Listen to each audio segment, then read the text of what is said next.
Sculpté.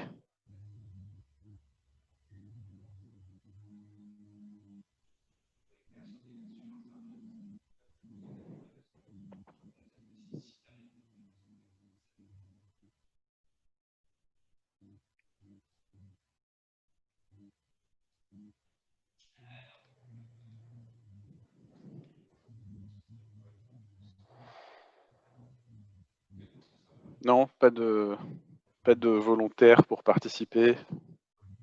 Vous n'êtes pas très bavard hein, quand même, entre hier après-midi et là.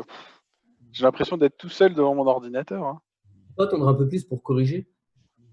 Oui, oui, oui, je veux bien vous laisser du temps, mais j'aimerais bien que vous me demandiez de l'aide en fait. Comme ça, je peux voir un peu ce que vous faites et vous aiguiller pour pas que vous vous trompiez. C'est arrivé, du coup, je comprenais pas, je pensais qu'on allait le corriger et qu'il fallait participer. Non, non, si tu veux que j'attende un peu avant de vous proposer une solution, il n'y a pas de souci. Mais du coup, ceux qui sont bloqués ou qui ont du mal, n'hésitez pas à me montrer votre code, les trucs sur lesquels vous êtes bloqué. Si vous avez un doute, vous voulez savoir si vous êtes sur la bonne voie, vous me le dites. Parce que sinon, je m'ennuie en fait. Je suis censé être là pour vous aider.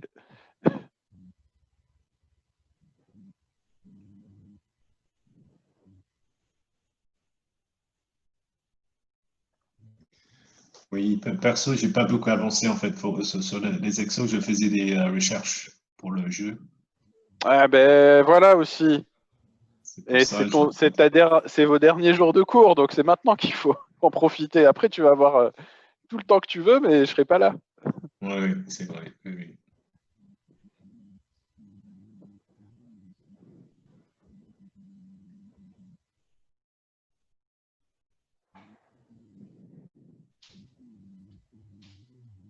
Donc profitez-en.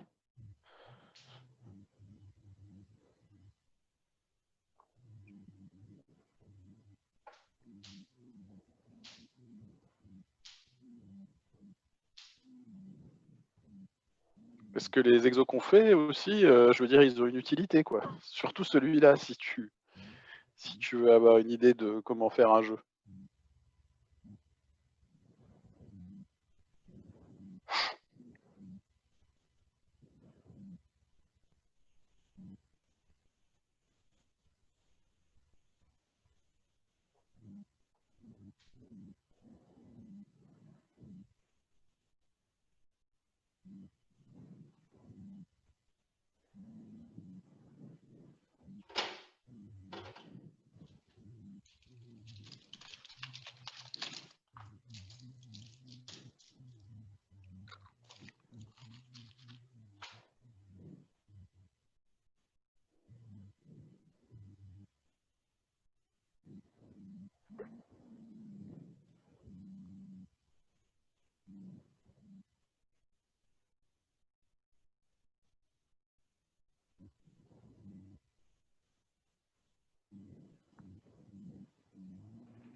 Bon, des questions?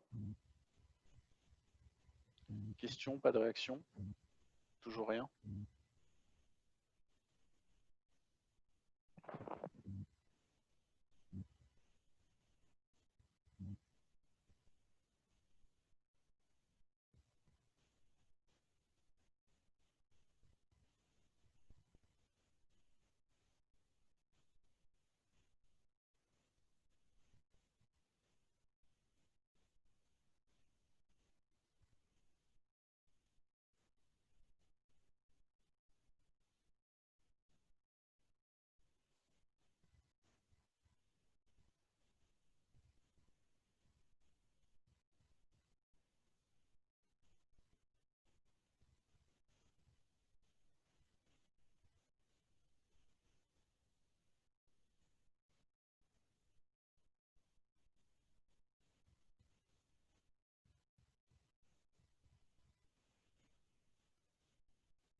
Bon, alors, est-ce qu'il y a de la progression?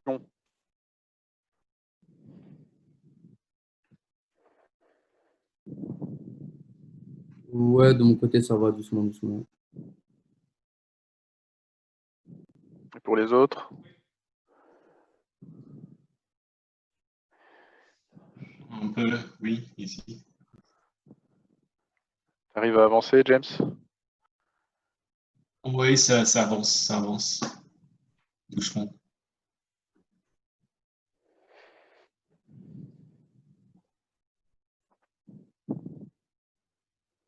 J'aimerais bien savoir si on va avoir le temps pour voir les sessions, comme ça j'ai dit tout à l'heure. Oui, oui, oui. Ok. Je vais profiter de la deuxième période pour faire ça. Je pense que ça devrait aller. Ok, cool. Et si vous voulez, on peut voir maintenant la solution pour les petits carrés et faire les sessions pour la dernière période, pour votre dernière heure et demie de cours de votre vie, si ça se trouve.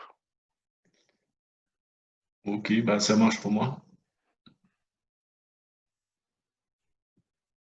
Si quelqu'un veut voter contre, il peut mettre la petite croix pour dire non, hein, si vous voulez absolument pas parler, me faire profiter de vos voix.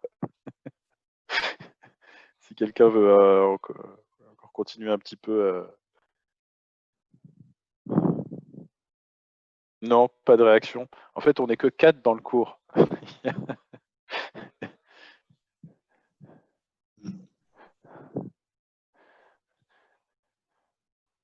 En fait, vous faites croire que vous êtes connecté sur Zoom, mais il n'y a personne. À part James, Alexandre, les deux Alexandre et Elias, non. Et Steve, tout à l'heure, c'est vrai. Monica, qui est intervenue. Ah, quand même Rija qui s'exprime. Bon, très bien, très bien. Non, mais je me pose des questions, j'entends rien, pas de questions. Je me dis, oh là là. Bon, alors vous avez le lien live share. On va voir un peu comment faire bouger des petits carrés. On est timide, mais il faut pas, on est entre gens de confiance.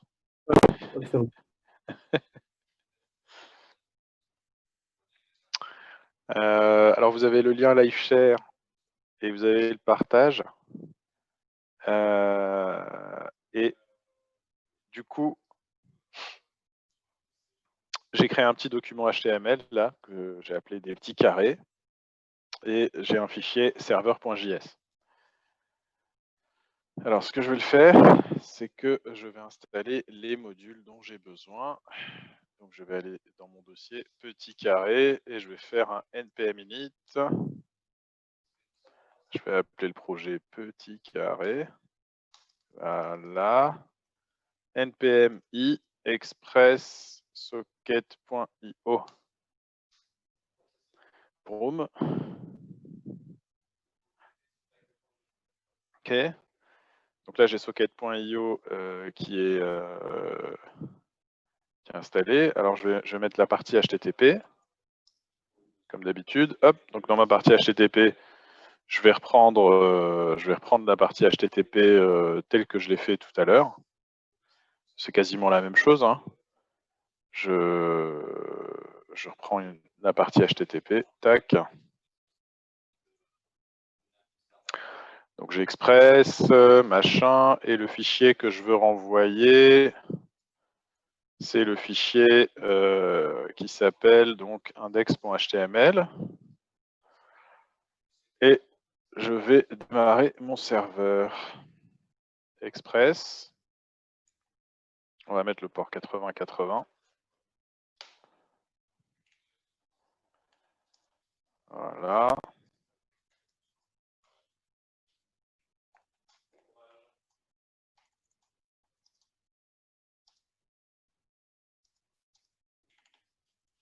Tac.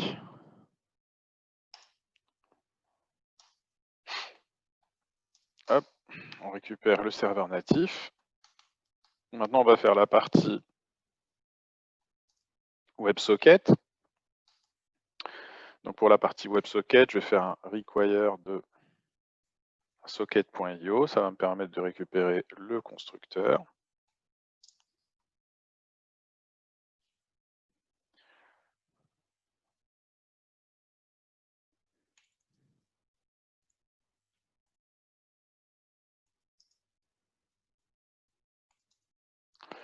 On va instancier ce constructeur en lui passant le serveur natif.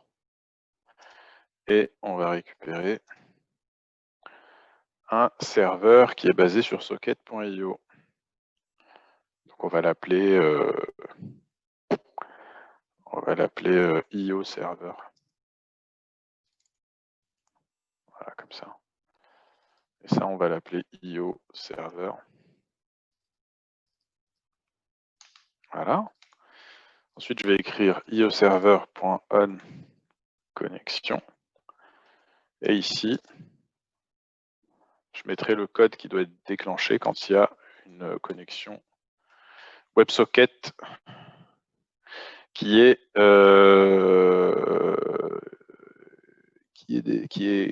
se produit. Donc, dans mon index.html, maintenant, je vais retourner, je vais rajouter une balise script pour importer la version front de socket.io. Donc, je vais mettre /socket.io, /socket.io.js. Voilà. Et normalement, ici, je peux, au chargement du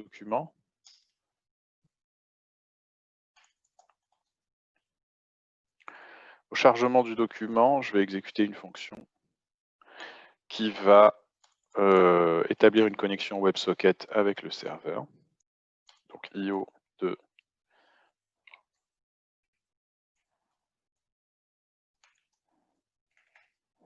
Voilà. Ça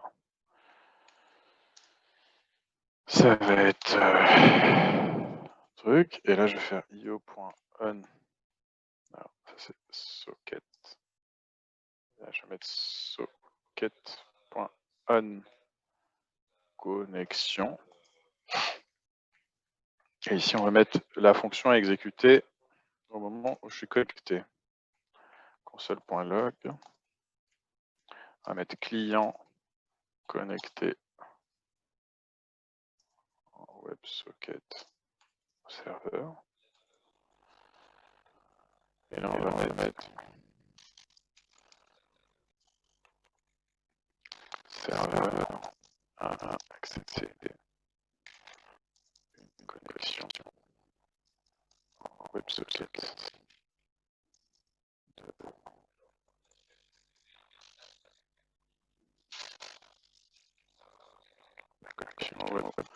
Connexion en WebSocket d'un client. Ok. Donc là, j'ai mon côté serveur et j'ai le côté client. Je vais déjà vérifier que ça marche, que j'arrive à établir ma connexion WebSocket. Donc je vais démarrer mon serveur.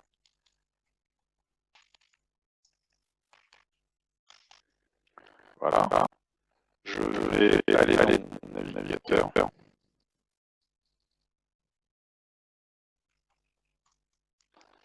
Et vérifier que dans ma console, ça passe bien. Ah, j'ai dû faire une petite erreur, rien du tout.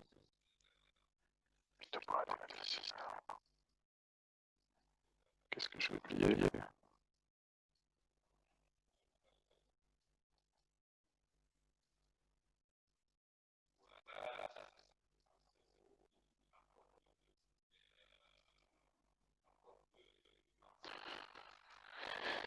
De content loaded.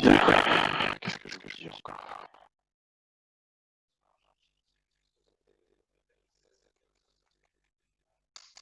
Donc j'ai bien socket.io qui est chargé.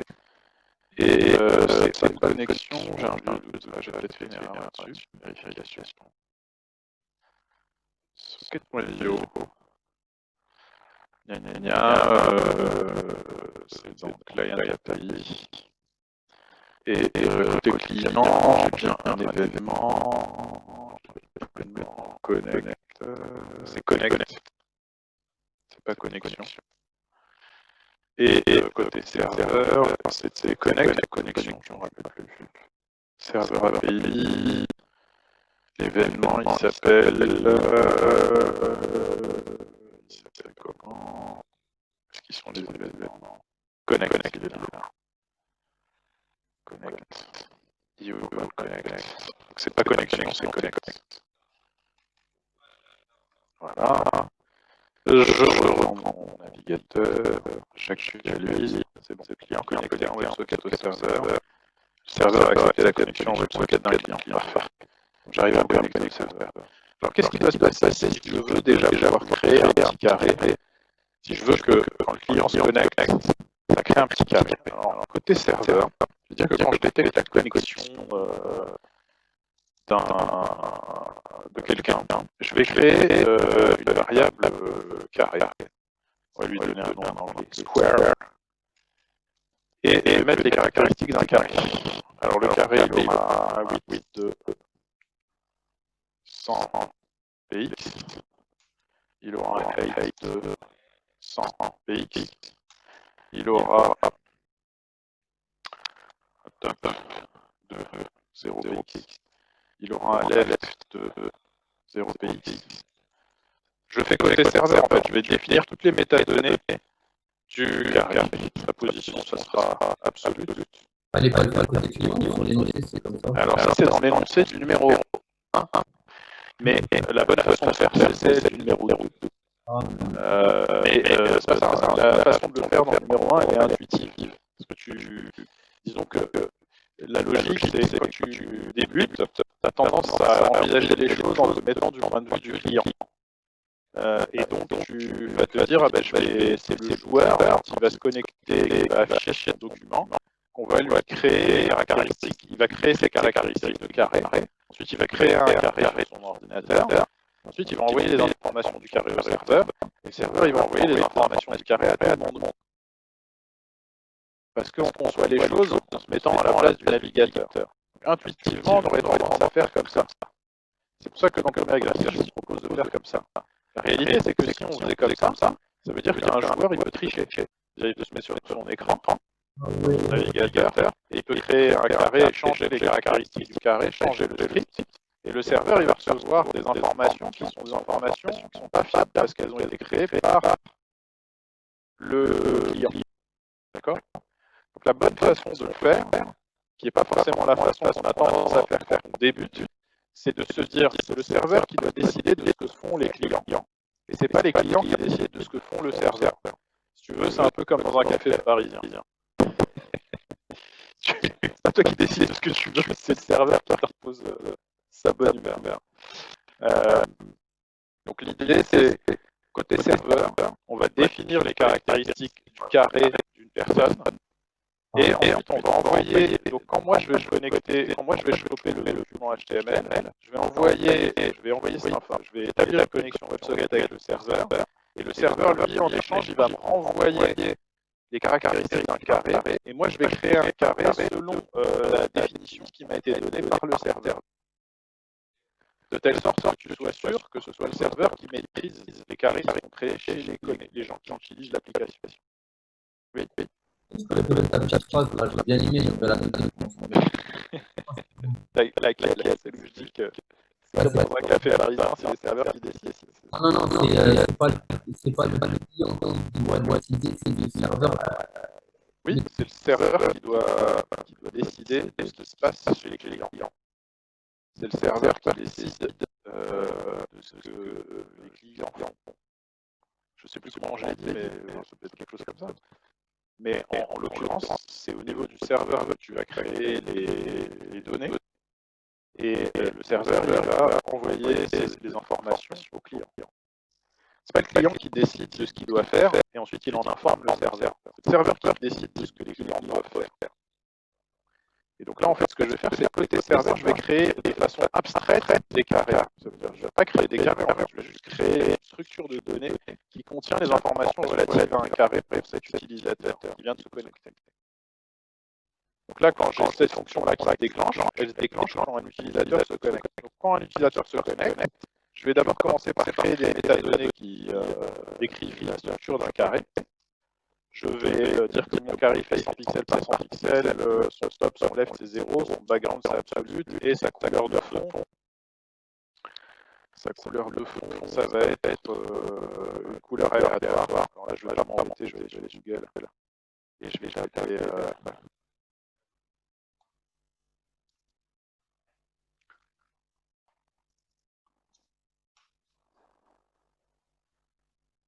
Je chope un peu un morceau de code qui me génère un couleur aléatoire. On va vérifier s'il marche, bout de code. Hop. Il y en a plein, il y a plein de variantes en bout de code qui vous génèrent un peu de couleur aléatoire. Ah, nickel, tac, on va prendre ça. Je veux générer un code couleur aléatoire.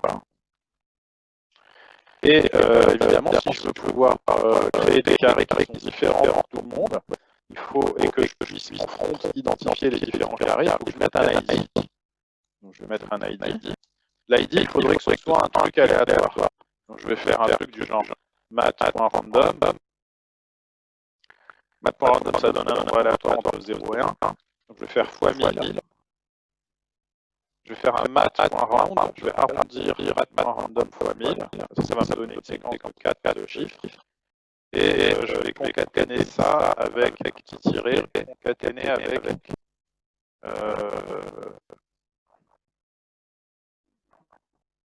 avec un autre...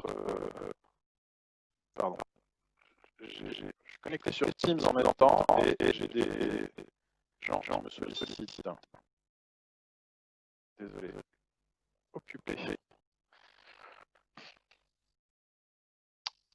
Donc ça va me permettre de faire un nombre aléatoire. Une séquence aléatoire. Voilà. Alors, tac. Alors, je vais regarder, je vais faire mon seul log du carré que je génère. Je vais faire, si je vais écrire métadonnées d'un carré. Et je vais afficher le debug de la variable square. On va déjà regarder si ça c'est bon. Alors du coup, effectivement, on voit quand il y a une connexion WebSocket, ça me crée un carré avec un identifiant, une largeur, ça me crée les données qui seraient relatives à un carré. Et maintenant, ce que je vais faire avec ces données, c'est que je vais les envoyer à la personne qui a établi la connexion. Je vais écrire socket.emit. Je vais mettre create square. Et je vais envoyer les informations du carré. Donc ça, c'est en backend. Donc au moment où je me connecte, le serveur il va créer des données qui correspondent à un carré et il va les envoyer à celui qui vient de se connecter. Je vais vérifier dans mon navigateur que je reçois bien les données. Quand j'ouvre mon navigateur et que je regarde mon onglet réseau sur ma connexion WebSocket, je suis pas sur le bon site, je me dis c'est bizarre, je vois pas la connexion WebSocket, je sais pas le bon endroit. Sur ma connexion WebSocket, quand je regarde ce qui se passe dans la connexion, est-ce que je le reçois? Non, il ne va pas encore être établi par socket.io quand je vais les données, alors c'est peut-être dans celle-là. Je devrais recevoir des données dans une connexion, soit dans une XHR, ah voilà, je la reçois dans une requête Ajax, dans une réponse de requête Ajax qui a été faite par IO en front. Donc là, je peux voir que je reçois create square et les informations relatives du carré. Donc il faudrait que je puisse utiliser ça dans mon navigateur. Je vais écrire ici socket.on. Alors mon événement, il s'appelle create square. Là, on a le message. Et du coup, en fait, le message qu'on a ici, c'est, si je fais un petit console log de ce message,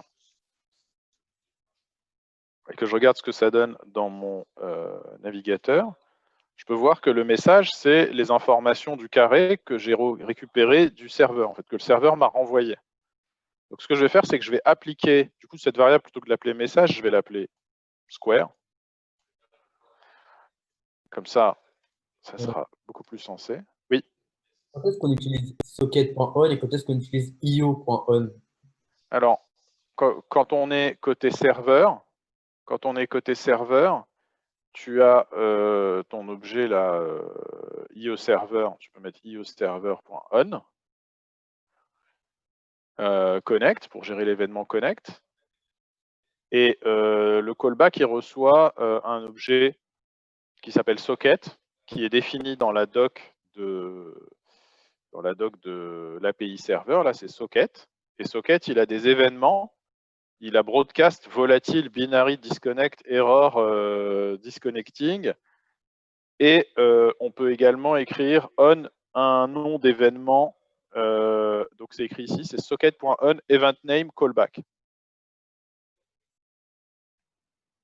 On peut écrire socket.on event name et un callback. Utiliser soit l'un, soit l'autre.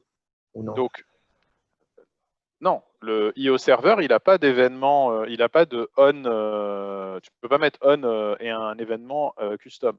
Pardon. IO server, c'est on, connect, etc. C'est les événements qui surviennent sur ces objets-là, qui sont les événements pour lesquels tu peux déclarer des fonctions qui seront exécutées par le framework. Donc typiquement le serveur, il a pas il a quoi? Il a on connexion. Il a un événement pour la connexion.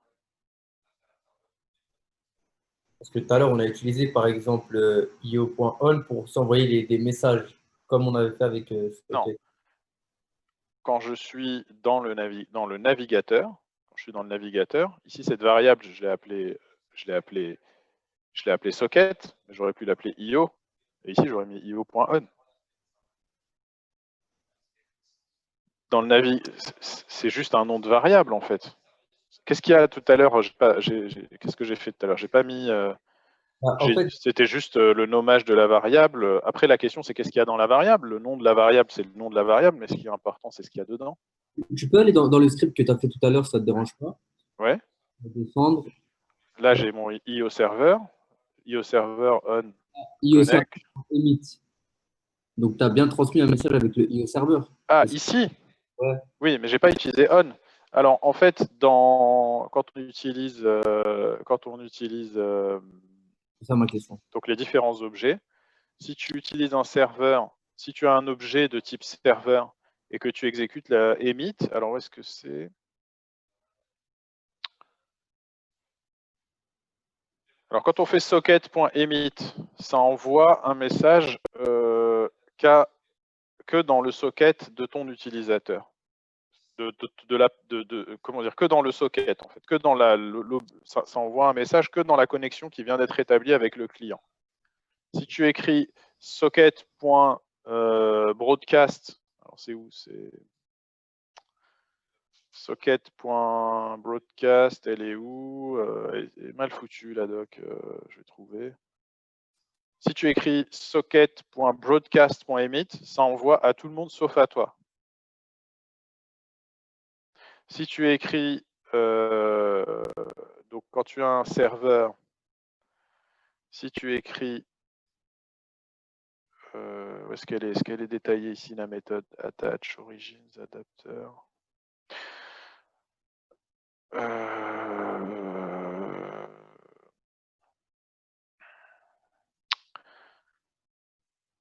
Ouais, bah, hyper bien faite la doc. Mais en gros, si tu fais serveur, si tu écris ici ioserver.emit, en fait, ça envoie un message à tous ceux qui ont établi une connexion avec le serveur, y compris toi. Donc, tu as plusieurs possibilités.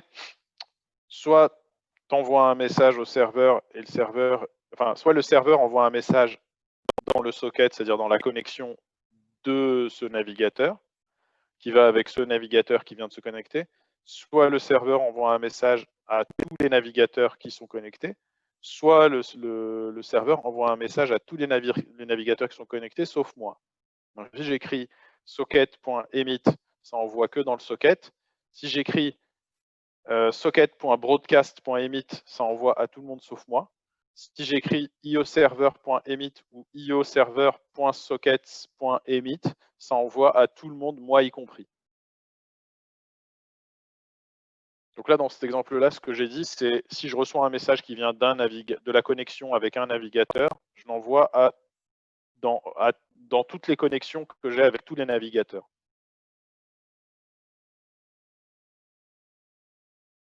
Oui, non? T'as compris? Ouais, bof. Enfin, je sais pas si c'est ça que Bah, si je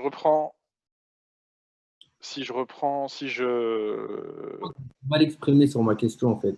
Ce que je voulais te dire, c'est que par exemple, on peut soit utiliser socket on, socket.on avec socket.emit ou bien ioserver.emit avec ioserver.on, comme on l'avait Non, fait. non, non. C'est pas ça. Dans tous les cas, le navigateur, il va recevoir ces messages à partir de la connexion WebSocket. D'accord? Donc l'objet qui représente cette connexion du point de vue du navigateur, c'est l'objet socket. Le navigateur, il peut envoyer des messages à travers cette connexion. On est d'accord? Parce qu'on l'a Donc, défini dans une variable socket.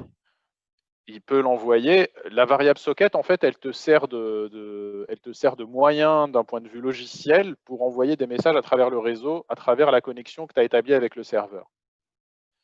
Donc cet objet socket, il me permet soit de déclarer les cas où je dois exécuter du code quand je reçois un message, soit de déclarer que je veux envoyer un message à travers le réseau. Style avec le emit. Pas à tous. Je l'envoie qu'au serveur. Le navigateur, il parle qu'avec le serveur. Il parle qu'avec le serveur avec lequel il a établi une connexion. Ok, c'est bon, je viens de comprendre. Donc, le navigateur, lui, il parle qu'à une personne. Il parle au serveur. Donc, si mon serveur, il est au centre du game, pardon, ça c'est le serveur, et ben, j'ai des navigateurs. Je vais y arriver. J'essaie de dessiner, mais je vais essayer de faire de la 3D. Hop. Ça, c'est une connexion. Ça, c'est une autre connexion. Hop. Hop. Hop. Hop. Donc le navigateur, il va faire la requête au serveur et après le serveur va c'est le emit qui va lui qui va lui dire de renvoyer une réponse à tout le monde. Exact. Ok. Navigateur 1, navigateur 2, navigateur 3, navigateur 4. Donc là, tu as 4 navigateurs qui ont affiché la même page. D'accord? Et là, tu as tes petits tubes, là. Tes sockets, tes WebSockets qui ont été établis, tes connexions WebSockets qui sont établies. Ok? Ouais. Je fais de la 3D, là. Attention, un grand moment de dessin. Non, mais je vois que tu as pratiqué. Bon. Ouais, attends. Il y a de la réflexion. Bon. Le navigateur, lui, il peut envoyer des messages dans le tube. D'accord? Ouais. Dans un sens. Et le serveur, lui, il peut envoyer des messages également dans le tube. D'accord? Ouais. Quand on fait ça, ça c'est ce que fait la méthode, emit. D'accord? Bon. On envoie un message dans le tube. Ah ouais, non, tu vois, j'ai pas compris. Moi, je pensais que c'était la méthode on qui passait du navigateur jusqu'au serveur et que le serveur. Non, le on, c'est un gestionnaire, ça fonctionne comme un gestionnaire d'événements. C'est on quelque chose, voilà le code à faire. Donc, quand tu utilises emit, tu mets un identifiant de message, tu mets ton message, Oui. et de l'autre côté, tu écris on l'identifiant de message. Donc, si un message de ce type-là est reçu, si un message de ce type-là est reçu, qu'est-ce que je fais, quoi? D'accord. Donc là, typiquement, si j'ai un message qui arrive ici sur le navigateur 1 et que ce message à gauche, là, quand je l'ai envoyé, j'ai fait emit toto et le message,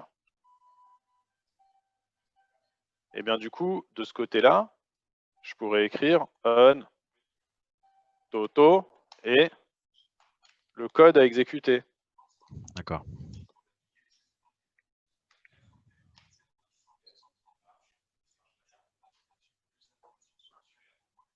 Et évidemment, il faut que j'utilise ça, c'est ce qu'on appelle un socket. C'est la couche d'abstraction logicielle qui permet de manipuler la connexion réseau qui est établie avec un serveur. Bon. Donc, le truc, c'est que le navigateur, lui, il peut parler qu'avec le serveur. Donc, de toute façon, le navigateur, soit il émite, soit il déclenche du code à la réception d'un message qui a un identifiant particulier. En revanche, sur le schéma, on peut voir que le serveur, lui, il est capable, normalement, il devrait, s'il peut envoyer des messages dans ce tube-là, et en envoyer dans ce tube-là, et en envoyer dans ce tube-là, et en envoyer dans ce tube-là, ben, en fait, le serveur, il devrait pouvoir également envoyer des messages dans tous les tubes simultanément. Il devrait pouvoir boucler à travers tout ça pour envoyer des messages partout, en fait. Il devrait y avoir un mécanisme, du serveur qui lui permet Envoyer. qui lui permet d'envoyer un message à tout le monde. IO. Point.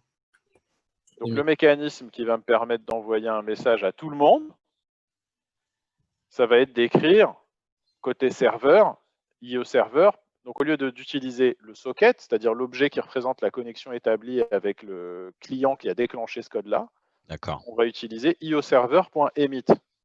D'accord. D'accord. Par contre, on ne peut pas, à l'envers, on ne peut pas dire côté serveur qu'on veut déclencher un code quand un message arrive simultanément par tous les trucs. Ça n'a pas de sens, en fait. Tu ne peux pas avoir un message qui arrive simultanément il faudrait qu'il y ait 4 personnes qui cliquent en même temps simultanément, tu vois, que le réseau il soit exactement dans les mêmes conditions, que les ordinateurs ils soient exactement au même endroit au même moment.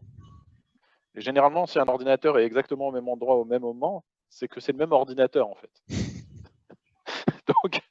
Donc c'est pas possible.